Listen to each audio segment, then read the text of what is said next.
Welcome back to yet another episode of FIIOB podcast. We are covering the second leg now of the Champions League semi-final. So we are covering City versus PSG in this one. So first of all, I would like to remind everyone to subscribe and press the bell icon for our channel FIIOB. Also, we have another channel FIIOB TV. You can also subscribe to that for the links of the match. So first of all, I would like to ask the victorious ones in the first leg. Sean, what are your thoughts after the first leg and how confident are you heading into the second leg? That confident after the final win you predicted, that confidence still intact or that has gone down a bit? No, I would really like to say it was celebratory mood when Marquinhos scored that goal in the 15th minute. I knew my prediction was going away, but it could have been 4-1 had Foden put those chances in. But yeah, after those mazy runs, after all the controls we showed in the second half, probably I'm expecting another cautious first half in the second leg. But yeah, in the second half of the second leg, I think we're going for the kill. And Idrissa Ganage not being there is the biggest advantage we could have because Andre Herrera is nowhere close to that guy's energy. He's like a mini Conte.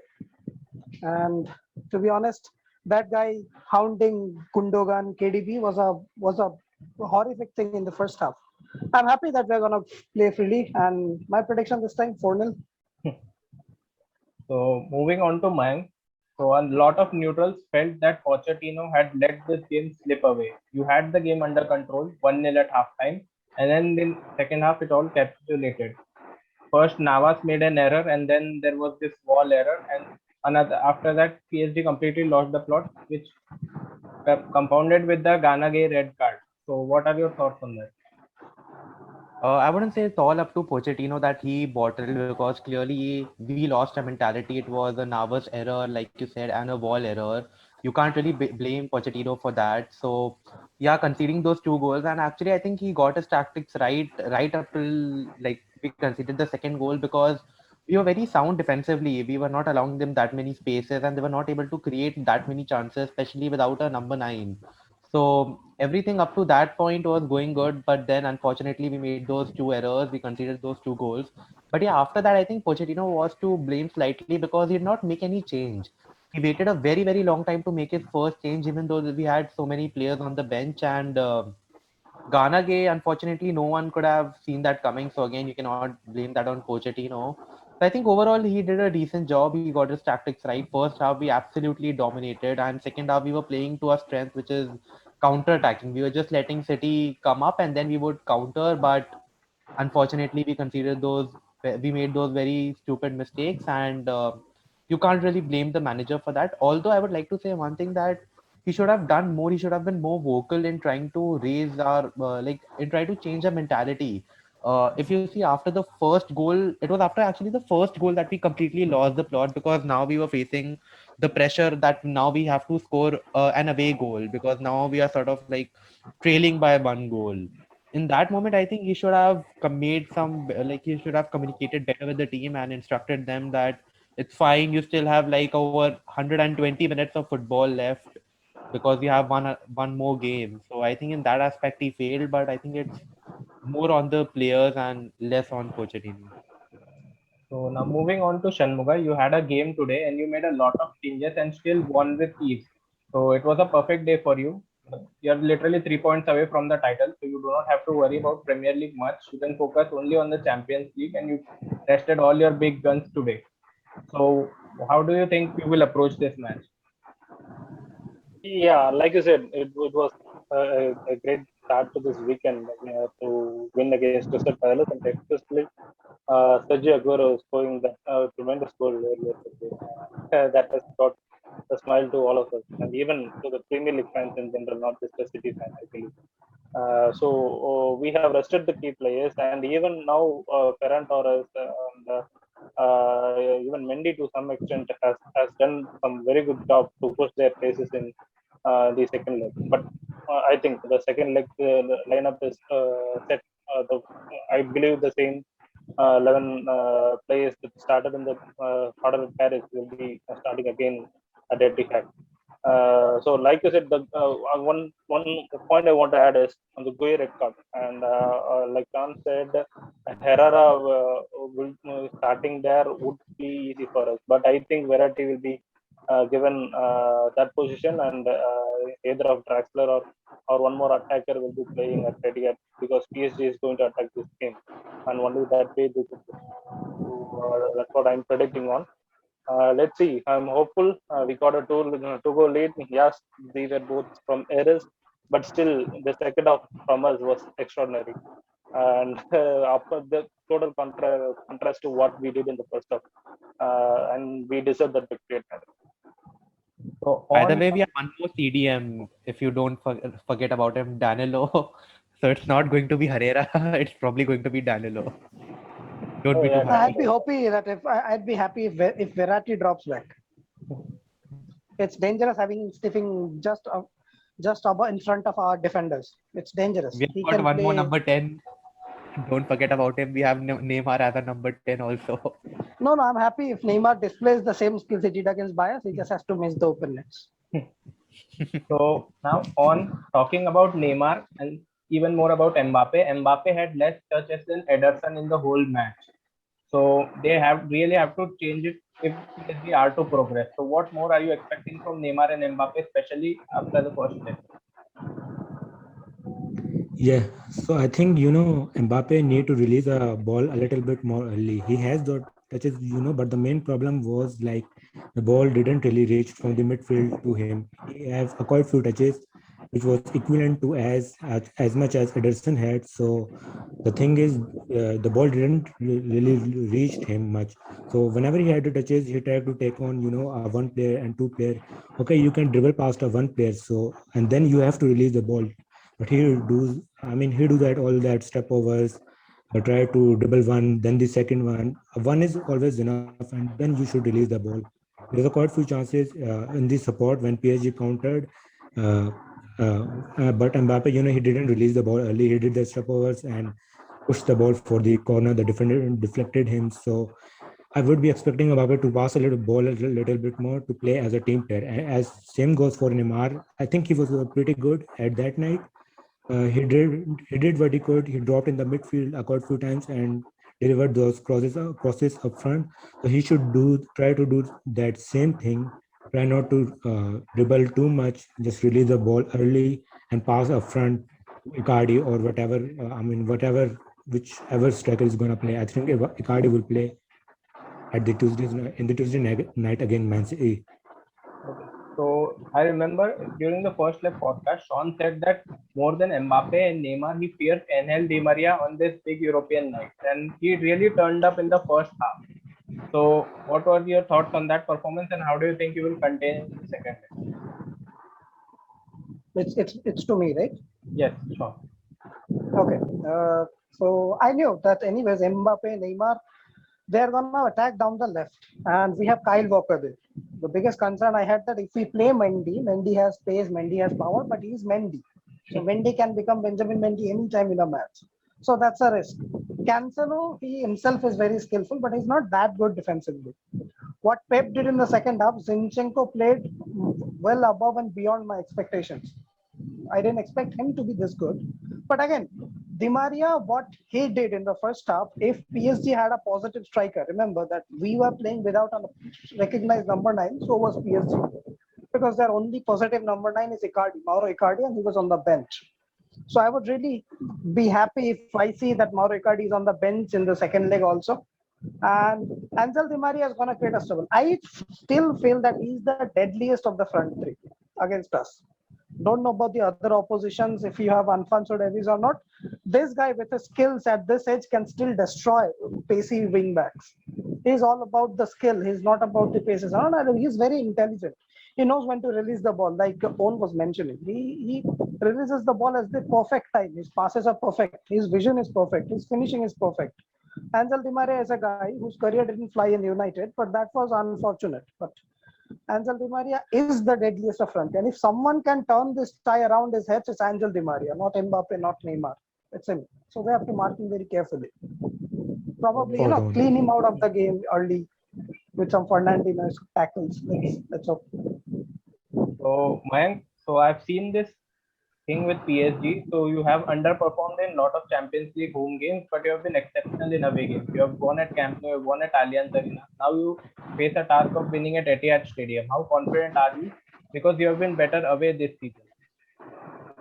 So actually, this time I'm less confident. All those the first two games you mentioned against Allianz and against Camp, so they were the first leg games. They weren't under that much pressure. And actually, the opponent team is slightly under more pressure because they need to take advantage because they are playing their home leg now. And at that time, our mentality was that okay, even if we lose or even if we draw, we get a away goal and it will be a positive thing for us. But right now, we are playing City at Etihad and we are actually trailing, and City know that we need to score at least 2 goals. So yeah, I mean our home form hasn't been too good. Like last season, we I think lost only 2 games the entire season, including Champions League, Ligue 1, and both our domestic cups. And this season, I think we have already lost around 10 or 11 home games in all competition, despite playing in one less competition. But and our away form has been good, but this is City, and they know that they have a big advantage, and they know that all they have to do is just keep the ball with themselves, passing in their home half for 90 minutes, and they have the quality and the manager to do that. So I'm less confident, but yes, I think we might able to still give them a fight. This guy is hopefully not over yet. 4-0, Mayank. Yeah, PSG 4, Manchester 0. Like you said last time. So Let's Shanmuga, hope I would for like another early Marquinhos goal. I would like to ask you this. So PSG have this counter-attacking capabilities, and we have seen that United here. So the last two defeats of City have come against counter-attacking opposition. Remember United and Leeds beating with only sitting back and counter-attack. Do you think PSG can do the same, sitting back and counter-attack and taking the time?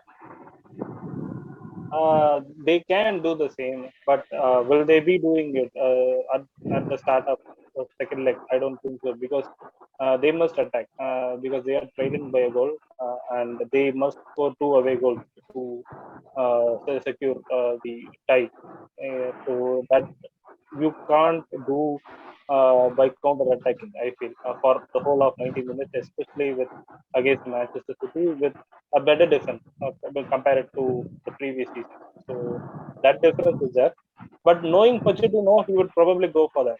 I know how I could still remember this City versus first tie, and we were trailing by a goal, and Pochettino made the correct tactical change of attacking in the counter, and it was a crazy Champions League game. With, I think we scored 5 goals were scored in 20 or 25 minutes.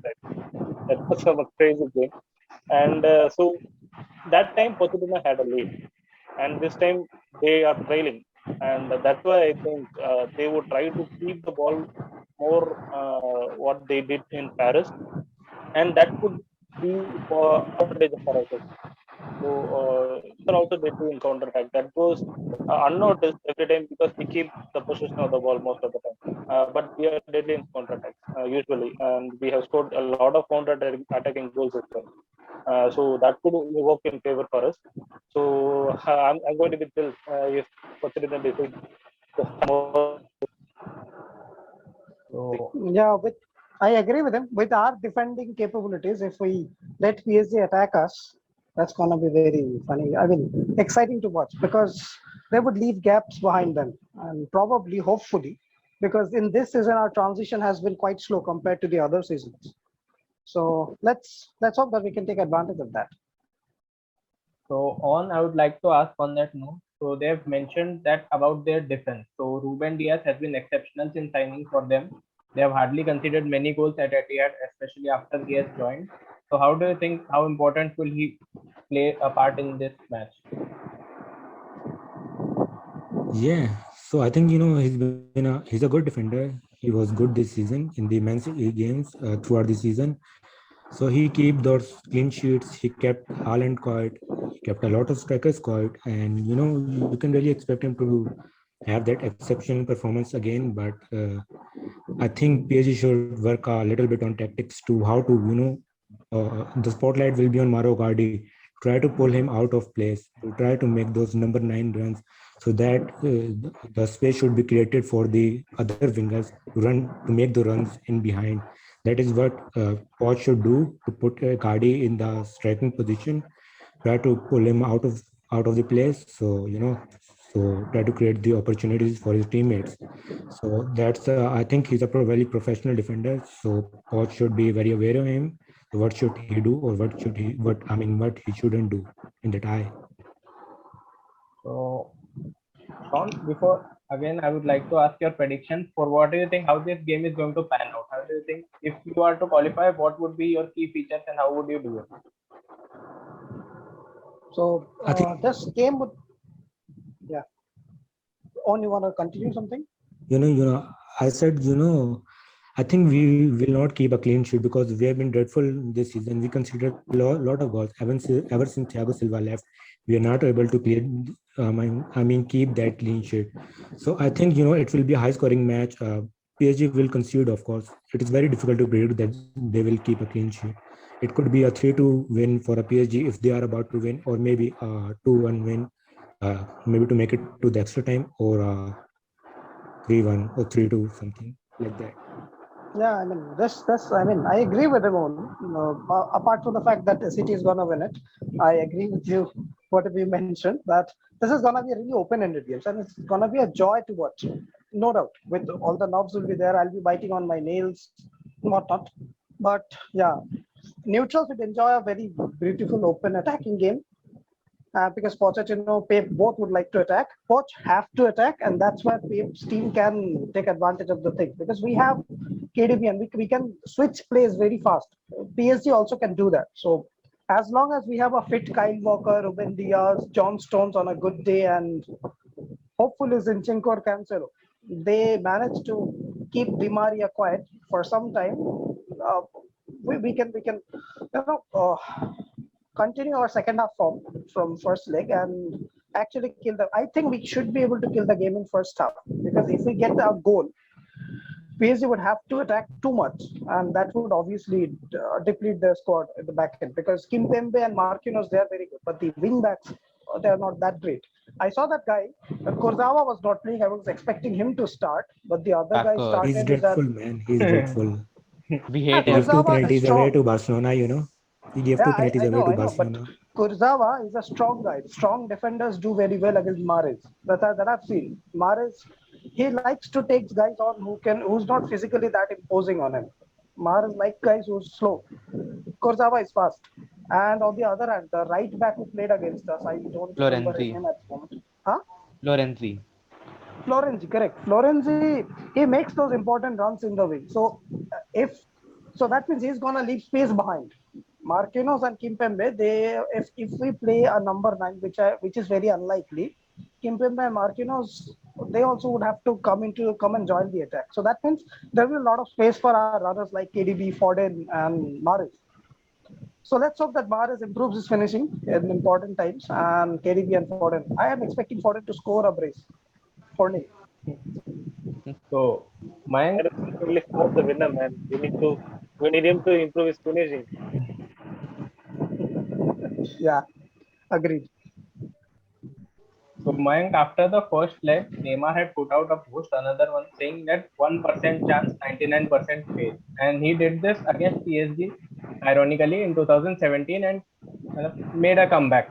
So, how optimistic are you seeing all this optimism from your squad? The last time someone said this was again Vinicius Junior against the same opposition, against the same score line, and that was a terrible game for him. So again, I'm not feeling too much lucky about that line, and I think it's just sort of a media thing, 1% chance, 99% faith. I hope that he really brings this Barcelona form into this game, and I'm actually not too optimistic because I know Manchester City is a great team and they are going to make us work very, very hard for the ball. They'll just keep the ball, like I said, and keep passing it around for 90 minutes, play fucking five midfielders or whatever, and we'll just be tired. Like last game, we were tired by the 70th minute. This time, we'll be tired by the half an hour with the first 45 minutes. I think set pieces are going to be really important because Marquinhos and has been in good form, and we were City look actually sort of vulnerable in the set pieces.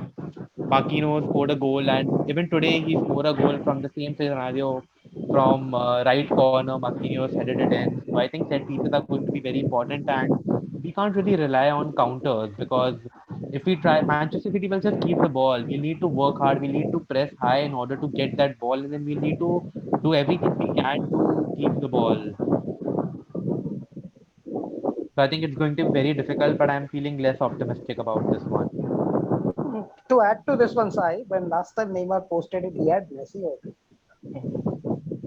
He has a better left-footed Argentine who actually shows up on big European nights. Well done. Well done. Now, Shanmuga, speaking of Argentines, we have one in your team who scored today. So, do you think he will feature at some point? If you are ahead, would you think that he will take the field and probably score one final goal, Champions League goal at Etihad? That would be the stuff of dreams, but that ain't happening.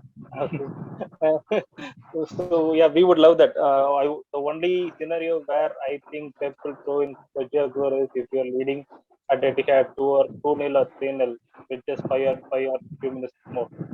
And that is the only situation I'm seeing Aguero in a Champions League game. So it is sad for us, but what can we do? We're just moving on. So yeah, so happy with the goal Aguero scored, and it is a typical goal, and he scores like this, and this is the first goal he scored at Palace away after all these years. So that's a good memory. So, on, I would like to ask, since we are talking about Argentines, we have mentioned Icardi a lot of times in this podcast. A lot of PSG fans do not rate him because of his lack of his work rate or tracking back. He's got exceptional finishing, which is what you need in a Champions League tie. So, how do you think he will come good if he plays? I think he will play for sure. There's no doubt about it. PSG is lacking that final, finishing up front in the box. They've been squandering a lot of chances in the final third. So they will. I think Poch should bring Mauro Icardi in because we have high expectations on him. Probably me. So I think he will start against City. Poch will start him. He was good against Lens today's match. A home match, I think he will do all that stuff to press the defenders because we need a natural striker. Mbappe and Neymar, they squander all those chances. We need, goals are goals, whether it happens or not. So we need Icardi to score those tap-ins. Is important for us. Is very important for us. So, before I would like to conclude, it was a pleasure having you all here again, once again. So, two of you might be coming back for the final. For the two of you, it would be the end of the road. So, thank you all for joining us and all the best for the match on Tuesday. Thank you. Thank you. Okay, Hey, guys. all the Bye. best, Shanmuga. All the Thanks, best, you. Mayank and On. Same to you.